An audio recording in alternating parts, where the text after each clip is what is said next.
Hey guys, this is Alan from the Hibernian 1960 channel.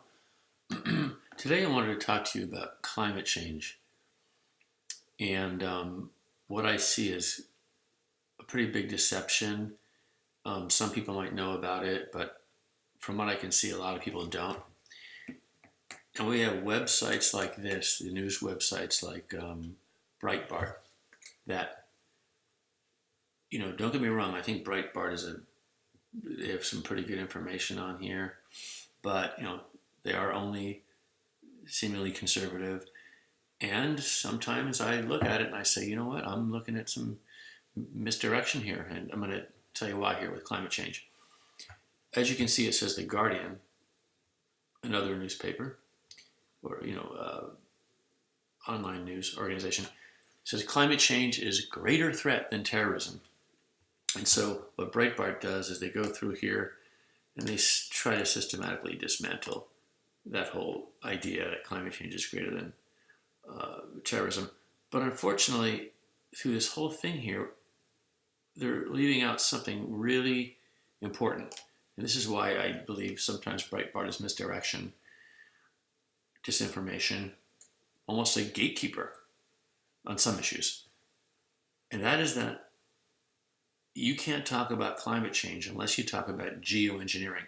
And I know that's a huge topic, but people should just look into it, understand what's going on with this geoengineering, and then realize that, okay, A, we are poisoning the planet.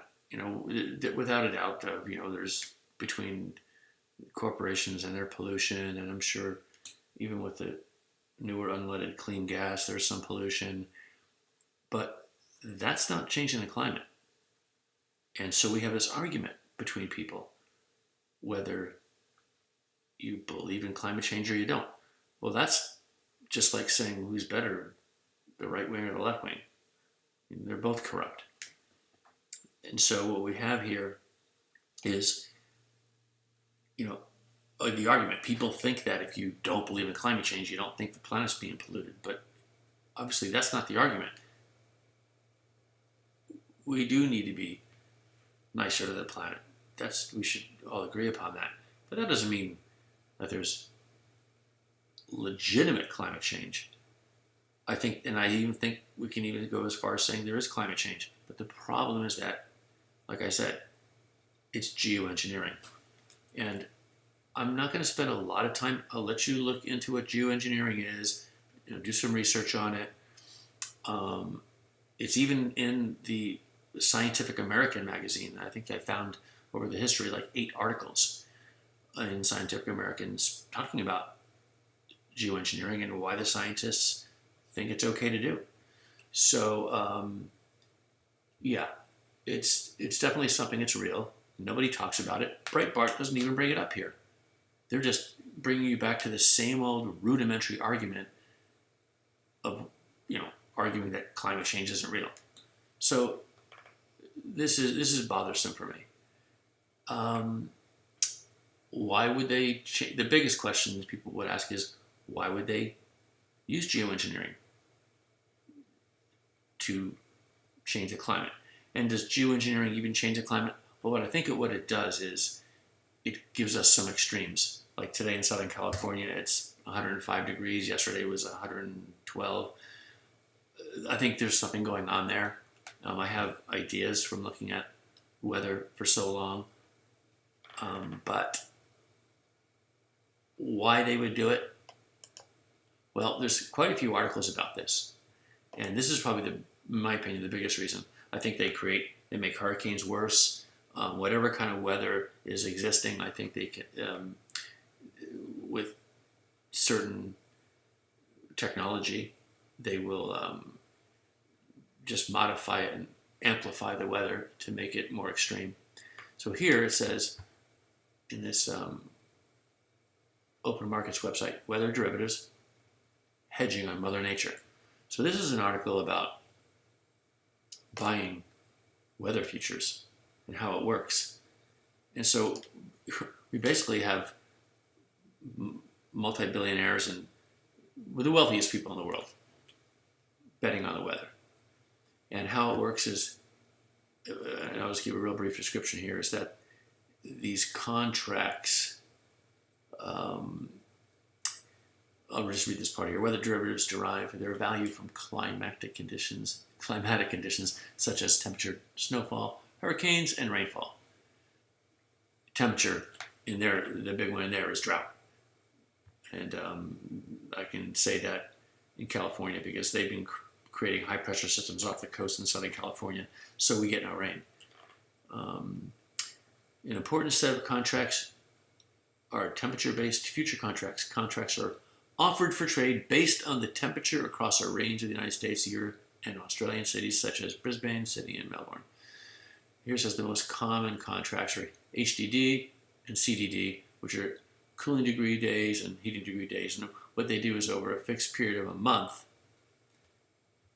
they factor in the difference in daily temperatures.